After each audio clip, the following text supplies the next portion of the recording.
Hello, my name is Richard Kent. Today I thought I'd be really interesting to talk about Joshua's long day.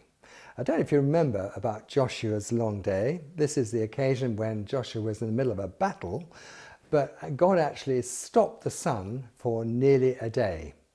And most people consider that to be a 24-hour period. Well, the question is, how did he do it? So we'll start off by reading the actual scripture. The scripture comes from Joshua 10, and I'm starting at verse 11. And it came to pass, as they fled before Israel and were going down to Beth Horon, that the Lord cast down great stones from heaven upon them unto Azekah, and they died.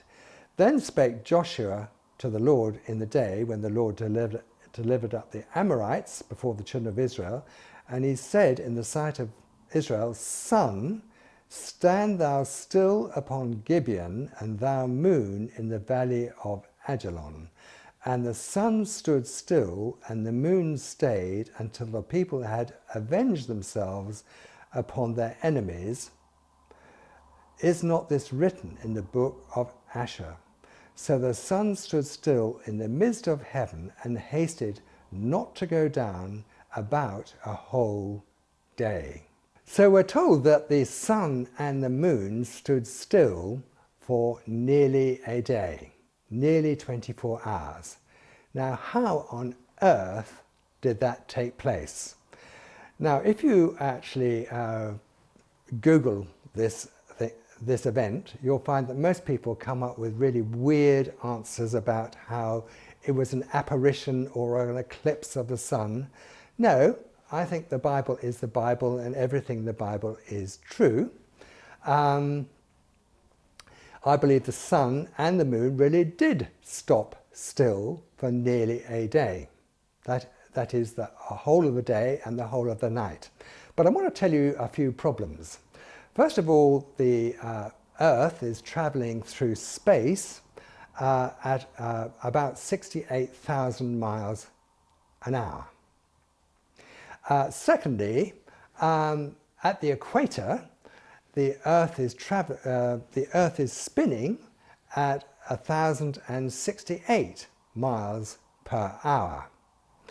Now, just to make it simple, we'll just concentrate on the Earth spinning on its axis at the equator at about 1,068 miles an hour.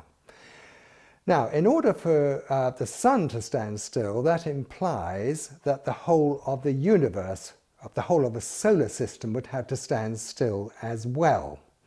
The Earth moves around the sun on an elliptical orbit. The moon moves around the Earth, and by implication, the whole solar system stopped. But there are some obvious problems. Now, imagine you were traveling in a car. You wouldn't be able to do this, but imagine you were traveling in an open-top car at 1,000 miles an hour, and the car suddenly stopped. What would happen to you? Well, I'll tell you what would happen to you. You would go traveling on at 1,000 miles an hour. Now, in the occasion of Joshua on the field of battle, if the whole Earth stopped for nearly a day, everybody on the Earth, not attached to the Earth, would carry on traveling through the first heaven, that is the sky where the birds fly, at 1,000 miles an hour, 1.5 times the speed of sound. And you would find yourself in a massive windstorm, a windstorm such that nobody on Earth has ever experienced. There's another problem, is the sea is not attached to the Earth, and the sea would come out of the ocean floor, and there would be massive tsunamis all over the planet.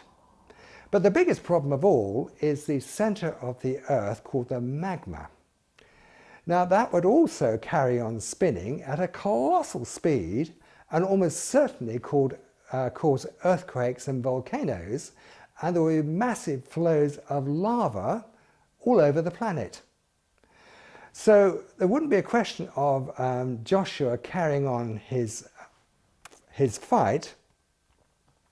It would be a question of surviving the elements. No, what actually happened was that God did a miracle and stopped time completely. It's called an event horizon. There's no other possible explanation for this.